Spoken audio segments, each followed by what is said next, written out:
तुमच्या आईवडिलांच्या कुंडलीमध्ये मृत्यूयोग असल्याचं सांगून भोंदू अशोक खरातनं 8,76,00,000 रुपये लुटल्याची तक्रार त्याच्याच शिवनिका संस्थेवर विश्वस्त असलेल्या सीए ललित पोफळेनं केलेली आहे। भोंदू अशोक खरातचे नवनवे कारनामे समोर येत आहेत। त्याचसोबत त्याच्या विरोधात तक्रारींची संख्याही वाढतीये। आता खरात विरोधात 19वा गुन्हा दाखल झालाय। त्याच्याच जवळच्या मानल्या जाणाऱ्या ललित पोफळेंनी तक्रार केलेली आहे। खरातनं भीती दाखवून आपल्याला शिवनिका संस्थेवर विश्वस्त बनवून घेतलं, पण आपण त्या संस्थेचं कुठलंही कामकाज केलं नाही किंवा त्याचा सीएही आपण नव्हतो, असं ललित पोफळेंनी तक्रारीत म्हटलेलं आहे।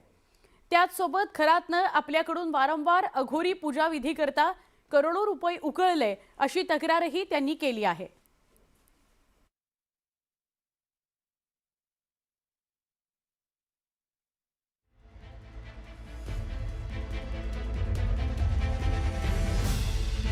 दरम्यान ललित पोफळेंनी तक्रारीमध्ये काय म्हटलंय ते बघणार आहोत।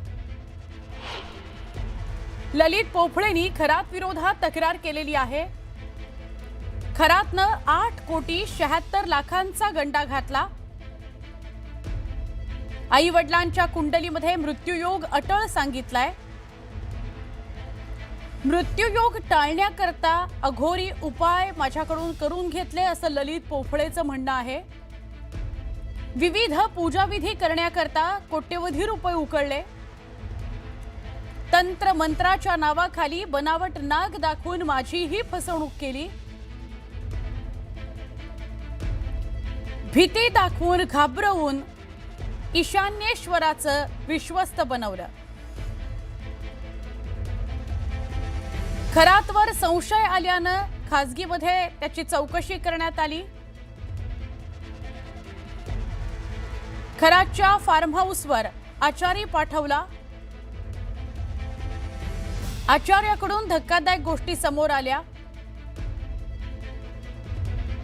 फार्म हाऊसवरचा सीसीटीव्ही बंद ठेवायला सांगण्यात आलं आणि या फार्म हाऊसवर खरातची अय्याशी सुरू होती।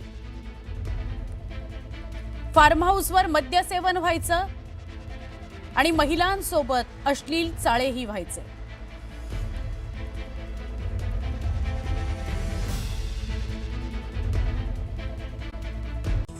डोनाल्ड ट्रम्प थांबलेल्या हॉटेलमध्ये गोळीबार झालेला आहे। सुरुवातच एका आंतरराष्ट्रीय घडामोडीने आणि मोठ्या बातमीने करतोय।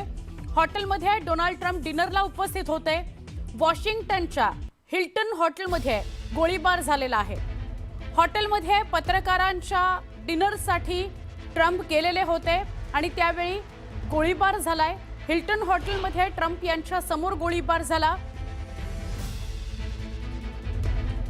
डोनाल्ड ट्रम्प हे ज्या ठिकाणी ज्या हॉटेलमध्ये थांबलेले होते तिथे गोळीबार झालेला आहे। हॉटेलमध्ये डिनर करता डोनाल्ड ट्रम्प गेलेले होते, तिथे गोळीबार झाला। या गोळीबार करणाऱ्यांना कंठस्नात घालण्यात यश आलेलं आहे। मात्र हे हल्लेखोर कोण होते, गोळीबार करणारे कोण होते हे अजून समोर आलेलं नाही। मोठी घटना आहे। पत्रकारांसाठी डिनर आयोजित करण्यात आलेलं होतं आणि तिथेच ट्रम्प पोहोचले। ज्यावेळी ट्रम्प पोहोचले त्यानंतर गोळीबार झालेला आहे। कुठल्याही जीवितहानीची अजून तरी माहिती समोर आलेली नाही। मात्र ताजी बातमी समोर येते ती हिल्टन हॉटेलमध्ये गोळीबार झालाय आणि तोही गोळीबार ट्रम्प यांच्या समोरच झालेला आहे। वॉशिंग्टनच्या हिल्टनमधली ही धक्कादायक घटना।